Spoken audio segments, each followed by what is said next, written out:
ஆசை விழியில் கவிழ்ந்து கிடந்தேன்.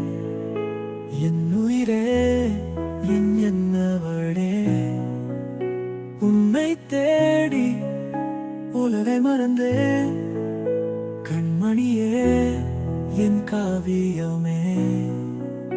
காதலை உணர்ந்ததும் காகிதம் போல் பறந்தேன். ஒரு தீ வந்து பட்டதும் சாம்பலாக கிடந்தேன்.